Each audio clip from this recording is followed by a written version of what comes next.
سنو پښتونخوا سره د عدالتي فیصله په 190 پاونډز القادر ټرست حواله سره عدالتي فیصله راغلی ده.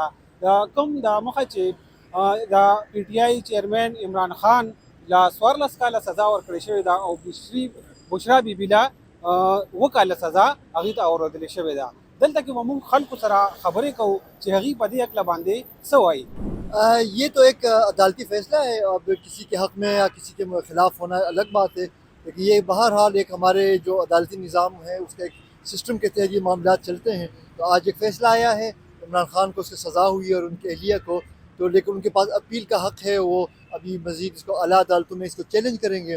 तो मतलब जो भी है उनके साथ फिर इंसाफ होना चाहिए और बहरहाल जो भी फ़ैसला हो हमें अदालती फ़ैसलों का एहतराम करना चाहिए. तमाम नोमान शाह ز خپل ځاني وکیل یم د های کورټ. دا نن چې کومه فیصله وشوه د 190 میلیون پاونډ القادر ټرست والا، دا بالکل یو آئینی فیصله ده.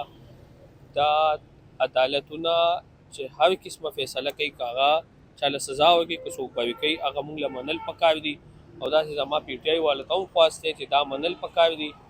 ټول عمر عمده عمران خان چې کله حکومت دوی چور چور چغې والي نن په دې باندې ثابته شوه چې دی غلو او نور پاټو والا باندې څه قسمه دغه ثابته نه شو.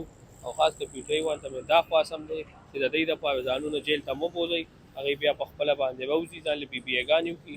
او کم چې د 9 مای یا د 26 اکتوبر کسان جیلونو کې پراته دي هغه لا تر اوسه بالکل ته مطمئن یو. او بل یوازې عمران خان نه چې هر مجرم یا ملزم چې کوم داسې وي هغه د ونیولی شي او هغه د کوم مضبوطه سزا ورکړی شي او هغه نه چې کوم دولت یې لوټه کړی هغه ته واپس واخیستل شي. یو خو دا دی چې بس یو کس راونیولی شي او بل نور ګرځي، عمران دې راونیول شي هغه نور ملګري دې راونیولی شي.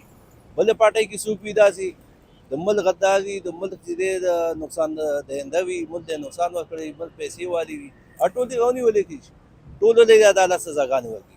دا عوام چې 47 سال نه چې دا د پیساوي کې لګیا. د خلکو وینا تاسو اورېده.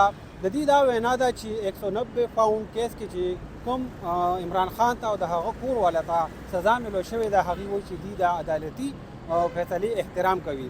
دا وخت زه موجود یم د پېښور په سوري پل کې کوم ته چې د احتجاجونو ګړ ویل کېږي. تاسو د کیمرې په نظر سره دا کتی شئ چې دلته کې هیڅ قسم رد عمل نشته، هیڅ قسم احتجاج په هغه د پی ټی آی ورکرانې او په نور د هغې د طرف نه هیڅ قسم څه احتجاج مخې ته نه دی راغلی، څه رد عمل مخې ته نه دی راغلی. صابر شاهوتي، سنو پښتونخوا، پېښور.